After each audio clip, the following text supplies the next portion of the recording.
Good day, good evening, good morning, wherever you are. Welcome, Vivek. Welcome, Martijn, here to this next Two Tokens podcast. Vivek, it's been almost 8 months that we tried to schedule this. You guys are so busy, traveling all over the world, traveling Europe, implementing all these tokenization projects. I'm so glad you're here. During Cybos, we managed to pull you into the studio here at Catena in Amsterdam. Welcome. Thank you so much. It was really good timing that we can leverage while I'm here and we can meet in person. Yeah, it's good to finally meet in person. Yeah. And Martijn, thank you. With ABN AMRO Bank, we've known one another long time. Yeah, thank you for having me. Yeah, thank you. And you know so much more about what Daml is implementing. Being with the bank and at the forefront of tokenization. So welcome. Thank you. Yeah. Once again. And before we start, we should also say that we are going to be publishing our invoice token results for the working group later in November. And of course, Daml is part of that, as is ABN AMRO. And we always at Two Tokens take the approach of adoption and see how we can bring this to market. And we had that discussion earlier that it is not retail, no, it's institutional, right? Of course, ABN AMRO was interested in bringing a business case to market, how to tokenize invoices. So that is a specific working group, but within the foundation, within the movement. Mm-hmm. We tokenize energy assets. We tokenize shares. So we are in many sectors. So, and it seems to me Daml is an industry standard. It's getting there. Well, yeah. Well, okay, pseudo industry standard then. But it's open source. Tell me a little bit about how that came to be, because I didn't remember Daml to be open source. So we went open source now almost 3 years back, I would say. We started with our smart contract language, which is Daml, and now earlier this year we released Canton as part of Daml 2.0, which is the underlying ledger, which is privacy-enabled ledger. So that's the only ledger I would say which fits in, which has the requirement met from the financial institutions about privacy, security, robustness, along with obviously what you get from Daml. And maybe for the listeners that do not know Daml, which I can't imagine, but maybe Martijn, you can introduce Daml. It's always nice for somebody to introduce Daml if it's someone else. Yeah, thank you. It's a nice question, Alex. So we have met early on as well from ABN AMRO side. We have contact, I think, maybe for 4 years already or something like that, or will it be 3 years? We have been also invested in Daml back in the days. And we have been looking to see where we can work together already. And to answer your question, what is Daml? It's an open standard where we can work with on tokenization, for example. We could see if this fits or the debt side, for example, where we are working on, or other initiative. So they are really a capable tech partner, looking and becoming also more interesting for us with the open standard, I think, because we were really when we started from ABN AMRO side, looking at tokenization, trying to look can we leverage on the public side of the ledger, because in the past we have done FACT, Comgo and others with the more private ones. We would like to leverage also on public one, and this could fit well at this moment in time. So you mean to say that Daml, and ABN AMRO is one of its many investors? How many people? In the company? In the company? Around 200. Oh, you're not a small company anymore then, right? No. But you're small enough to be nimble. But you have a lot of investors, just as ABN AMRO. Any other big names? Or? So we have a lot of investors come from financial institutions, tier 1 banks, tier 2 banks, but also from the technical companies. So VMware, Samsung, Salesforce are our investors as well. So you're really at the forefront of tokenization and bringing it to adoption. What do you focus on? So I would say our current focus is a lot more about how do you create that standard when it comes to tokenizing assets. So a lot of time, if you look at industry, there was a huge gap because everyone, when you talk about tokenization, it was primarily about ownership of the asset, versus when we work with our customers, asset ownership is just one tiny bit of tokenization process. From our perspective, when we talk about asset tokenization, it's about the behavior of the asset, the life cycling, the settlement, the asset servicing, corporate actions, and all those things. And in a financial industry, it's very well known terms. But if you look at other assets that get tokenized, you still have similar things. So the business process has to be there, and that's where I would say Daml Finance is our new addition to the Daml Smart Contract platform.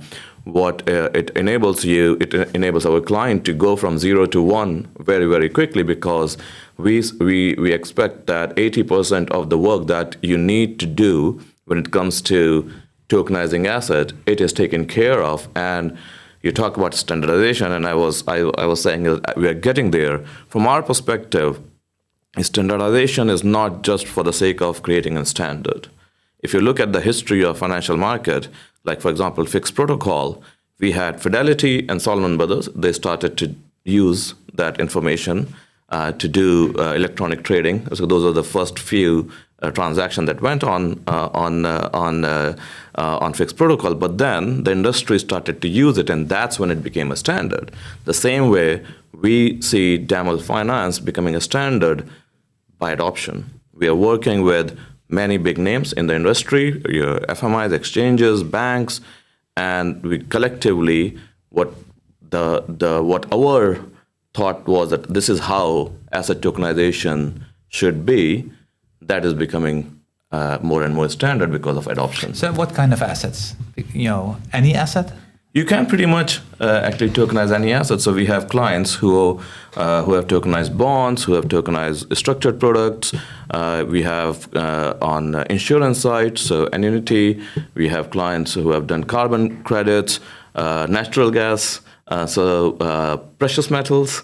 So you have financial instruments that are traditional ones, but also we are working with, for example, RLN, which is the regulated liability network. So there it's about payment side of things. So yes, you can actually. The Daml Finance is very flexible and asset agnostic. So what is the underlying asset really doesn't matter that much. But tokenization is so much more than just assets. Exactly. I mean, we have payment tokens, we have voting tokens, we have fungible tokens. So I assume that Daml can also apply to those other processes, right? That is right. So one of the key thing is that Daml is built on the building blocks of rights and obligations, and this is where you can use the same principle around defining the asset, but also about the process. How do you process that asset? How does that asset, the life cycle of that asset happens? How do you settle? Do you want an atomic settlement? Do you want an hybrid settlement? So you have to have, the framework has to be flexible enough to cover all of that to get our clients be really productive and get the time to market shorter. And maybe how does that work for ABN AMRO? Yeah, I can answer that one. But I was one question because you were elaborating on the investors that you have, and some of them are really the players in the market that deliver infrastructure in the traditional way for all kind of big companies.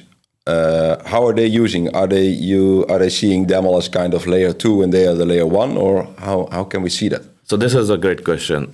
So Canton, which is a ledger, you can see it as layer 1 and layer 2.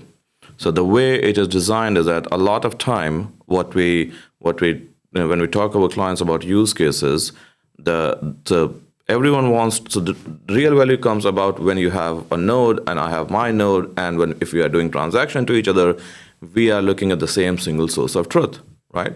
But at the same time, though, if the operator of that network, if we both trust that operator, then that operator could be a centralized operator. So you can actually have a centralized trust-based operator, even though it's a DLT solution, right?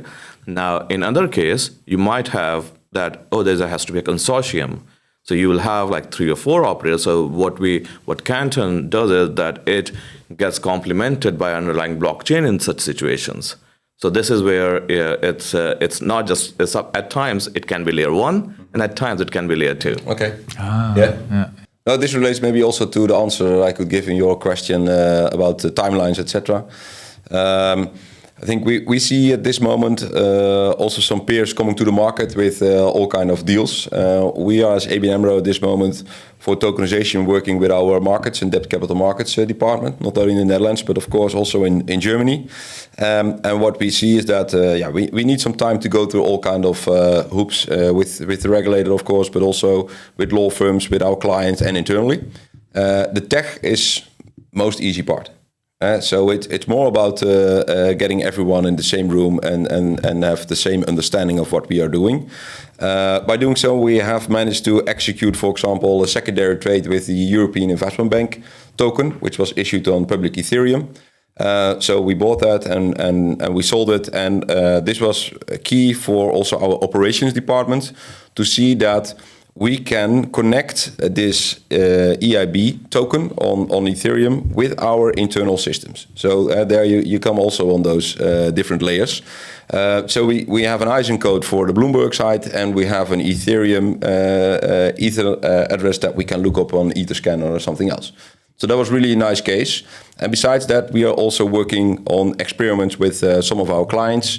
We do that in the side of the mid-corps, but we also look on the side of institutionals. And so these were RFPs, or you were actually offering this to the market? So the EIB bond we have done with our own operational colleagues, and now with our existing DCM teams, we are trying to issue the deals with our clients. So just real life, also having the eyes in, so that you can look it up. So no paper-based projects or POCs. But yeah, let's call it kind of experiment, because it's not still a product in our offering. But by doing this experiment, we are lining up to make this a product. And then it will just be sold as our other products via our DCM colleagues or other colleagues. DCM is for debt, but we have also equity capital and other departments as well, of course. And, of course, Daml, works all over the world. You have 3 offices in Europe, Budapest, Zurich, London. What do you see in Europe in terms of adoption? Is it the same in every country, or you have some countries really running ahead? Or what's been your experience? What do you see? So you'll always get a mixed bag, right? There will be early adopters, there will be followers, and there will be some who will come very late and it's all about opportunity. So one of the prime example about when it comes to digitization, where it has been used very well, is in Germany, for example, Deutsche Boerse. They just went live on the D7 platform, which is built on Daml, and they had a security issuance. It used to take 3 to 4 days, and it was done in 9 minutes. So a security issue on Deutsche Boerse would take 3 to 4 days, and now? It's 9 minutes. 9 minutes. 9 minutes. That's immense, right? It's really huge, and I think this is where when we are talking to clients, I mean, most of our clients now we talk to, if you look at revenue, they're 100 million plus revenue we're talking, right? For them, it's a lot about business efficiency and what value they get from this digitization. Essentially, the whole digital transformation journey is about business value, business efficiency, and and that's why you need the optionality. Sometimes you need to have the centralized trust operator. Sometimes you need to have the decentralized trust operator. You also need the platform to have flexible, so that not everyone will be adopting a node on day one. Decentralized seems to be so much more difficult in terms of the regulator. That takes years for adoption. That's been my experience anyways. Has anything changed? Did I miss something? So when I say decentralization, we are not talking about public blockchains. What we are talking about is really a group of businesses coming together, right? But at the same time, what they can do is that rather than having trust on one entity, they can create another entity, or they can say, okay, these are the 3 or 4 entities. And that's where, our essentially the synchronization layer can be decentralized, so that you don't need to trust one single operator. So it's not a public. We don't use that word in two tokens, but it's not a public blockchain, if you will. It's a closed system between 3-4 banks, and the trust is already established. That's right. Yeah. And you can. Does ABN AMRO operate in such? Yeah, we have done in previous projects already as well.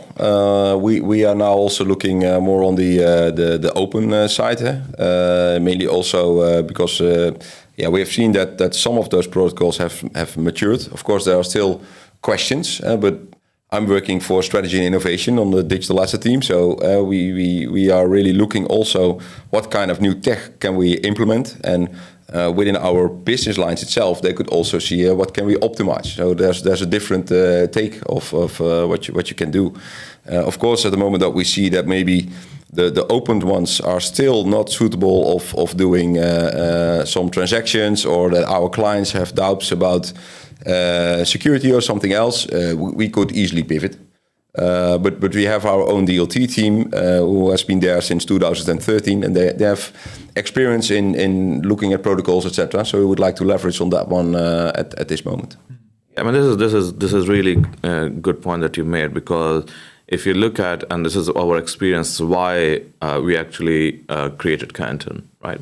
So if the existing technology stack, whether that's Bitcoin, Ethereum, they started as a tech project, right? So and a lot of focus was on, like a bearer instrument, really, right? The ownership of a bearer instrument. But so the privacy, especially privacy, was never built in, right? So the privacy was an afterthought. So a lot of the existing platform in the market, you would say that to actually achieve the privacy needed in the financial industry, you have to compromise on other things. And when you do compromise on other things, then you lose the benefit of using such platforms. And that's, I would say, is where we see a USP on our tech stack, and our client value that, because to get the privacy, you don't need to do anything extra. So you take away the headache. That's right. Yeah, you just make it easier, and you just take care of the updates underneath. Yes, so exactly right. So the hard work that is needed and the need to enforce that is done by Canton and our technology. Because if you look at the proposed litigation and from MiCA and transfer ruling, I'm sure that also Daml is going to have to make some updates after that is implemented. Or am I wrong? I'm not sure about that particular. Well, there's a lot more questions than knowns about the proposed MiCA. You're right, but I have to assume that if at some point in time, 24, 25, this is going to be implemented, that would also have an effect on the implementations that Daml has. I mean, we work with our clients, we work with regulators. So if obviously there is a regulatory change, the regulation that needs that underlying platform to be tweaked, if it doesn't meet the requirement, I'm sure we'll work with our client, we'll collaborate with them. That option is all about collaboration, working together. And all our clients are regulated clients. So when time comes to such things, obviously we have to make sure that we are compatible. And I think what's interesting also of Daml, what you told me, is that you can start also in that closed environment, but if you want, you can also connect with the open world as well, and on the blockchains there that are out there. Yeah, so this is where, again, what we call it as have an optionality to compose networks, right? Now, so optionality to compose your own networks. Yeah, so what happens? So today, if you look at that option today in the industry, right, everyone is creating their own network, right? Now, if these networks are Daml networks, right, you already get the benefit. If you're using, so for example, Diamond Finance, that's another very, very strong point about Diamond Finance, is that you can have one use case running on one network, and you want to, let's say, the collateral is on another network, right? And you want to now there's a need to use this collateral on the first use case, right? So there you can actually compose applications and compose these networks without much hassle at all. So suppose, right? I'm a techie but suppose we were to tokenize kilowatt-hour energy from solar assets, right? And now we want to also derive the carbon credits which is a different application, but comes from the same asset base. That's right. Because you run native Daml networks, you have native code that you exchange easier than when you were to tokenize that with different platforms. Is that what you say? So you can actually achieve atomic transactions at that point. So cross-domain atomic transactions. And to tokenize those assets, what do you interface with? Do you take crypto anchors that you define yourself, or that's really up to the client? So Daml Finance has, so that's our opinion about how the asset should be tokenized, and it is a very interesting and clever way of defining instruments. So it has a tree structure. We are going a bit more technical here. So we promised not to go technical. You introduced us being a tech, Okay, sorry. So it's on you. Yeah. So what it does is that you can. It's a very flexible way that you can actually define any kind of financial instrument using that tree structure, and then you can have behaviors that are common that can be applied on those instruments. So this is where our. So you're really a behavior change company, right? But you want to change the behavior of people through your tokens. Well, no, it's yes, in the sense that yes, we want to change the thought process of the industry. That that tokenization is not just about ownership; it's about business processes and those life cycle events and everything. So our the technology in Daml Finance offers you is about efficiency, right? Because if you look at like all the banks, right? If everyone has to implement their own, right? There'll be so much redundant code running in the industry, period, right? Now with Daml Finance, what it does is that your 80% of the building blocks, right, are common. They're proven libraries, right? So it's not that you are running a code that is only tested by you. You're actually running a code that is trusted by the industry. And that is very, very strong point, right? Now, you do get the flexibility to create your own USP by adding the customization on top so that, you can actually innovate. So that in our head, it's 80% of the hard work is taken care of by Daml Finance. And 20%, which is, your own magic, your own secret sauce, you can use to be a differentiator in the industry. Is that how you see it? Do you have 20% as your own secret sauce at ABN AMRO, or? Let's assume that money is a kind of commodity. You still see that. How do you distinguish as a banker? That's becoming more and more difficult. I think all the banks are going to digitize. Taking an example, what we did in the past, we as ABN AMRO were one of the first issuing green bonds, and that we would like to replicate now also by doing debt tokenization, so issuing a tokenized bond, and by doing so we can inform our clients, the investors, our colleagues how it could work, and then we can build out maybe new business here. That's how we try to distinguish. So one of the things that we discussed, just at the coffee bar, is that all this tokenization is still very new, and you are light years ahead of the industry. Right now you work with most of the Fortune 500 banks, so your price tickets are also for the bigger projects. Nonetheless, there are a lot of enterprises and a lot of institutionals interested in tokenization. How do you educate them? Because in the end, they drive adoption. Do you have workshops available? Can we just give them your email and telephone number, call Vivek? How does this work? So there are a few things, right? So as a tech company and as a small company, we have to be lean, mean, and thin.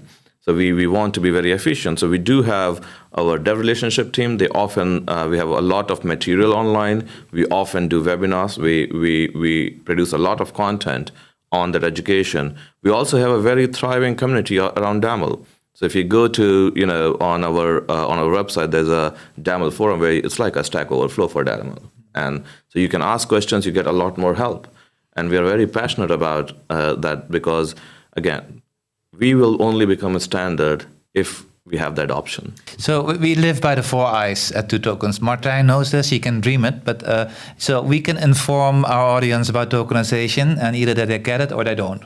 But that doesn't mean they use it, right? So we have to inspire them. And how do you do that? By just building stuff. I'm not talking MVPs of proof concept, just do it and start using it. And that's how we are building this invoice token, for instance. How could we work with Daml in working in these use groups, in these working groups, to implement your learnings and your standards so that we can go live? How does that work?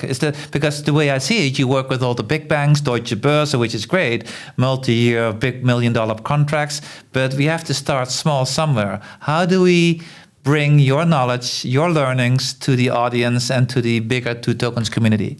So there are multiple avenues, right? As I said about our community team, they are available, and they produce all these content, which is we are an open source company pretty much, right? You are open source. Yeah. For the listeners out there, Daml is open source. Daml Finance, Daml, Canton, all of it is open source. Yes. But we are a commercial company as well, right? Yes. Yeah. So but that's a big misconception. Most people think that open source is not commercial, but look at Linux, right? So we have our DevRel team that will help.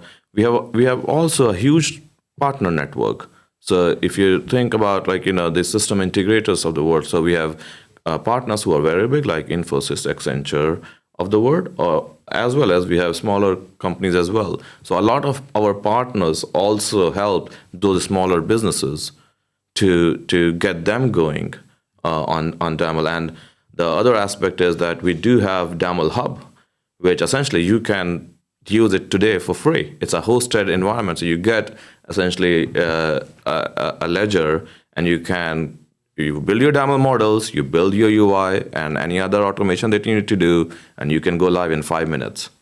So I've just a spur of the moment, thought here. Of course, we did discuss it, but why don't we organize a Daml workshop, right here in Amsterdam, 23? Yeah, What kind of people do you? What is the prerequisite for people to participate? Do they need to be nerdy, or do they need to be finance guys? Or I would say we should reach out to your network, right? Ask them to come up with the use cases that have been justified to actually have funding, because otherwise you don't get adoption. Mm-hmm. Otherwise, we will be doing pet projects, which we don't want to. No, we don't do pet projects. No. So. And that will drive, and we can get support from our side to have education, to help them that this is how you do things, this is how you use Daml Finance to go from 0 to 1. Mm-hmm. I'm looking at the bank now, ABN AMRO. Do you have clients or potential clients, or a whole pool of clients, perhaps? Could we build a cookie cutter for all those clients, or is there a new setup for each new client? How's that work? No, we have had the demos from Daml, of course, internally with us, with ABN AMRO as well. We are not looking to build things specifically for each client, because it's not scalable then. One solution for many, yeah. Yes. We also try to standardize some documentation, of course, around the activities that we are doing. We have, of course, clients in our portfolio that also would like to have a demo like this. And would the role for the bank be the service provider, or what would be the role? Because your role is changing as a bank. Yeah, no, it's a good question. Let me make clear that we can think that all roles of a bank will be taken over by other companies. But this is the case for many industries. And still, a lot of people would like to have one place where they have a kind of relation with, where there's a kind of trust to say, right, I would like that you take care of my money, of my insurance, of my mortgage or other things, or business loans. And I would like to have it in one single point of contact.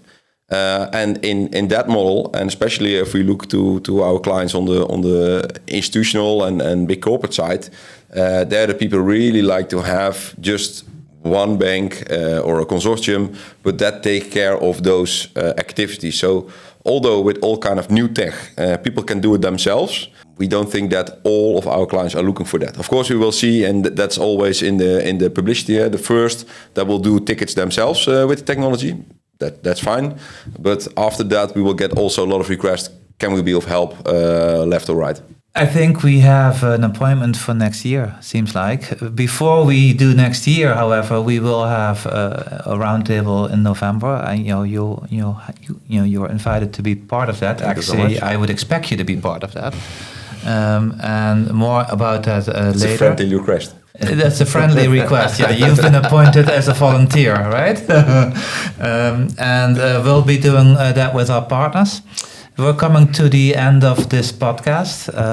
I would like to thank you both for being here. We were really focusing on the driving adoption, and seems to me with the D7 platform and Deutsche Boerse, you set a major milestone in 23 at least.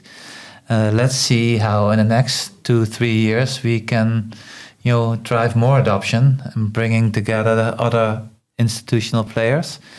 Two Tokens is there to disseminate and to help. We're a non-for-profit, so we would like to work with the standards such as Daml and the banks such as ABN AMRO. Yeah, no, we open for that as well. We see that it's most difficult to open up the investor world. So if we have listeners on the investor world, please reach out. On the other hand, also on the issuer side, of course, we can be of help. But I think the investor side that's also key for this to drive. Yeah, is that what you see? I mean, on our side, I would say we work with innovators, right? The innovators come from institutional clients as well as from anywhere, right? And that's where we have our product offering, where you can get from 0 to 1 very, very quickly using Daml and our platform. You can experiment pretty much for free because it's all open source. And when you are successful, we will be successful. Awesome. With that, I'd like to end today's podcast and thank you both. Thank you. It was a pleasure. Yeah. That was it for today's podcast. Thank you for listening in, and please subscribe so you don't miss out on our upcoming episodes. If you want to get in touch with us, you can find our contact details at www.twotokens.org.